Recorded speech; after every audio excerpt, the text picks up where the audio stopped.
Stop. I'm sorry, I take it all back. 2025 is off to a terrible start. It's no better than 2024. Everyone just stop. You know, this video and pilot series is looking rather timely given the fact that the East and a lot of the South is going through a chill and inordinate amounts of snow right now, and, well, West Coast is burning more than usual. We wanted to start a series here on the PLD about prepping basics. Now, this series isn't going to go into too much depth over more advanced topics, but we want to touch on just the basics. A prepping 101, if you will. It seems as time progresses and we become more and more reliant on higher technologies, we lose sight of the fundamentals. But as soon as that technology, as soon as those creature comforts are disrupted for an amount of time, a lot of people just freeze. They just stand or sit in place not knowing what to do with themselves.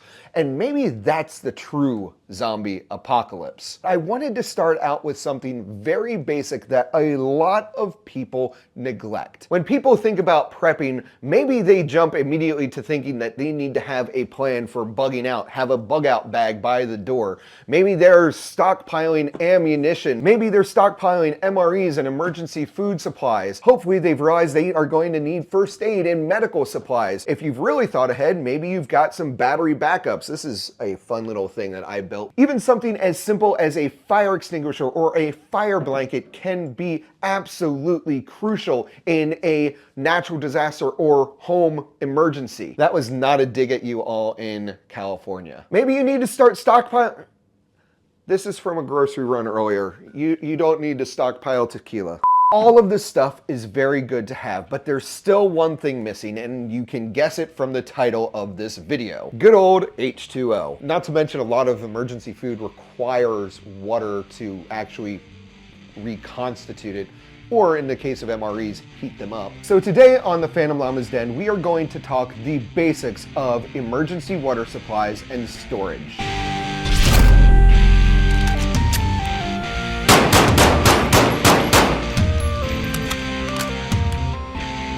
Just because you can go over to any faucet in your house, turn it on, and get a nice, refreshing glass of water doesn't mean that it will always be there. Iowa has been known for having severe floods, and those floods have cut off the water supply for a great number of people for extended periods of time. More recently, I found out from one of my good friends back on the East Coast that a good portion of Richmond and the surrounding areas lost their water because of the massive snowstorm they had. So what do? We are going to focus on a few easy to get and inexpensive products, as well as a few different methods to overcome a potential water shortage, a water outage. The first solution is really simple, and it applies to scenarios where you still have running water into your home, but maybe it's not safe to drink. Maybe you're under a boil order. Well, the solution there is just to boil the water. In order to make microbial contaminated water safe, it is recommended to boil it for at least 1 minute. I tend to boil it a little longer. However, it is recommended at least 1 minute and you should be good to go. Now, I just said microbial contamination. This is very important. If the water is only contaminated with microbes and bacteria,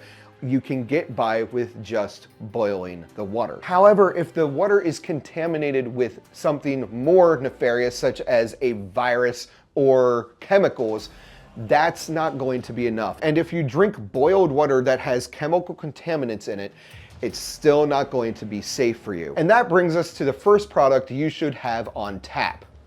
Water purification tablets. Very easy to get, and I'll actually have links to all of the products that we discuss in this video down in the description. But water purification tablets do exactly that. They purify water. Specifically, I use Aquatabs. They work very well. I have a pretty sizable stock of these.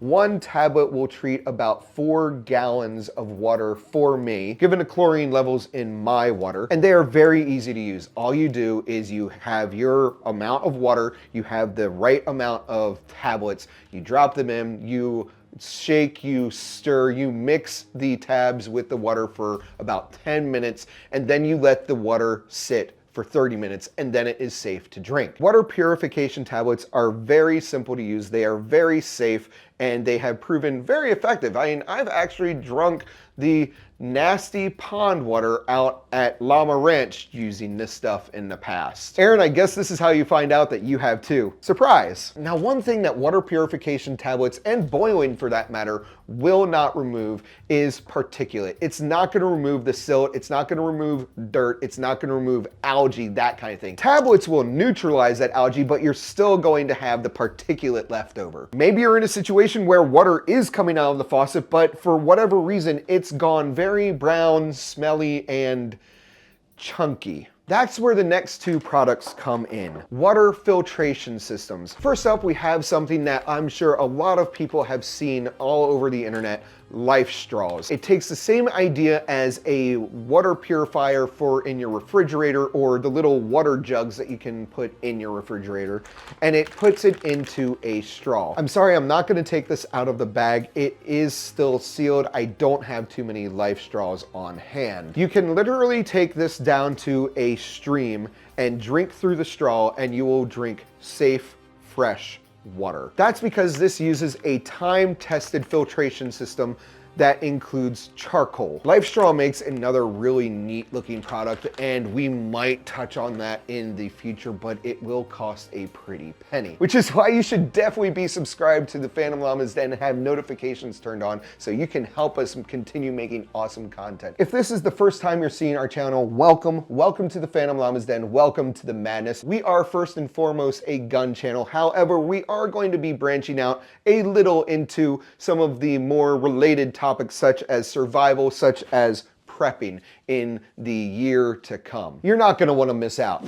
Related to the LifeStraw is this product. This is a handheld filter. Now, admittedly, I have also not used this particular device, but I do have an identical device that I have used. How this works, you put this end into the water source, and then you're able to siphon water through the system, and another hose will connect here, and you can put it into the water receptacle of your choice. These hand pump filters are great for the situation where you may be near a water source, but you aren't going to stay near that water source. Let's say you have to go to a nearby river, lake, or pond, and then you would fill several water receptacles to take back with you. These are also really great for camping. Now, the products to this point have all assumed a relative ease of access to water. But what if you don't live near a water source? What if you can't get any water out of your faucet, contaminated or otherwise? In a situation like that, it's not that big of a jump to the idea that people will be out panic buying up all the water and you won't be able to find any in a local grocery store. Remember, in 2020, Americans caused a mass shortage of toilet paper due to it can happen. And frankly, in a natural disaster where I don't have running water, I probably don't want to be leaving my house anyway. It's in these situations that you will want to have a store of water on hand. I especially like this water solution. It's made in Canada. It is very durable. It's easy to store because of its profile and form factor. It holds a little over 5¼ gallons or 20 liters in non-Freedom units. It is all around a very well constructed product. This is another water receptacle that I have. It's not quite as big as the Scepter here. This holds just under 5 gallons. I do like this one. It has multiple carry options. It comes with a spigot that I can put on the bottom here, which allows this to be set up for a pretty easy drinking station. This is what we've used out at Llama Ranch pretty frequently. Now, something very important about water storage. You want to make sure that the storage unit that you get is BPA free. You can get by with short-term storage being reused bottles such as soda bottles, milk jugs, but really you don't want to be doing that because the plastics are not as durable. They can start to break down, especially over a long period of time. When storing water long term, you want to make sure that the unit is completely opaque, that it cannot let light through, because light helps breed microbes and breed contaminants, even in cleaned water, especially over long periods of time. Lastly, you're gonna wanna keep the containers in a stable temperature, in an area where you're not gonna have a lot of fluctuation, it's not gonna get too hot and it's not gonna get too cold. Ideally, they say that the best temperatures are 50 to 70 degrees Fahrenheit. If water gets too hot, it can promote the breeding of bacteria. If you're going to store water, store it right. right. And that brings me to the final aspect of storing water, what you want to do to prepare the container and prepare the water for long-term storage. A lot of people don't realize it, but water does not expire. It can go bad, it can be fouled by bacteria, but if you have properly treated water in a proper environment, it will stay clean almost indefinitely. Now, you'll have a lot of people out there that say you should swap out water every few years, and you certainly can. There's no harm in doing that, but I have had some incredibly old water and my eyesight is as good as ever. That was not true expert level medical advice. So let's say you just bought a brand new BPA free water receptacle for long-term water storage. The first thing you're going to want to do is clean the inside of the container. Now, you can do this with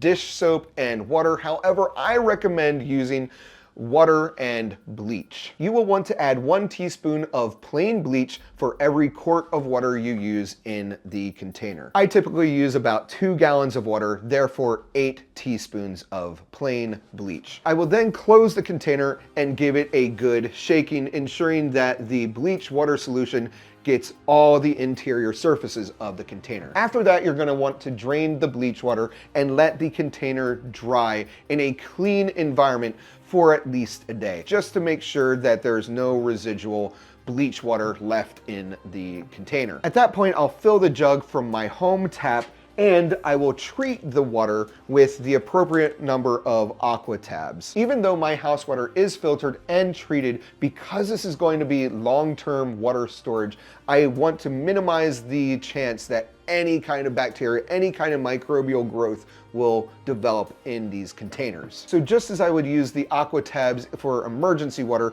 I put the appropriate amount of tablets into the jug. I will shake it for 10 minutes and then I will store it and we're done. In this case, I would have almost 5 gallons of long-term storage water in the event that the defecation hits the oscillation. I definitely recommend having multiple receptacles in your house.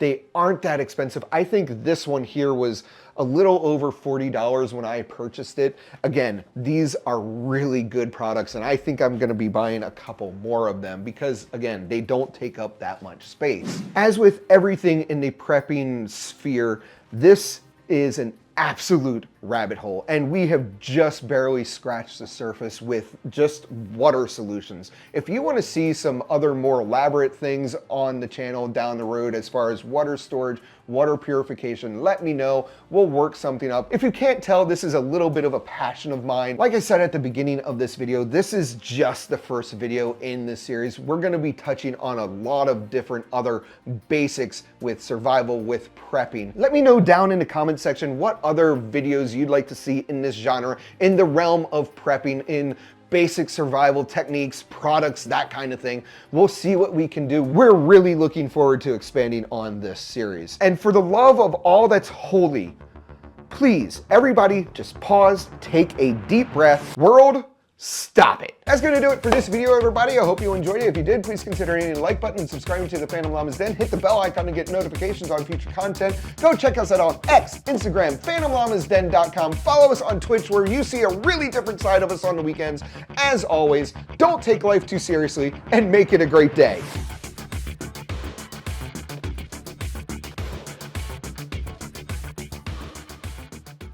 Good old H2O.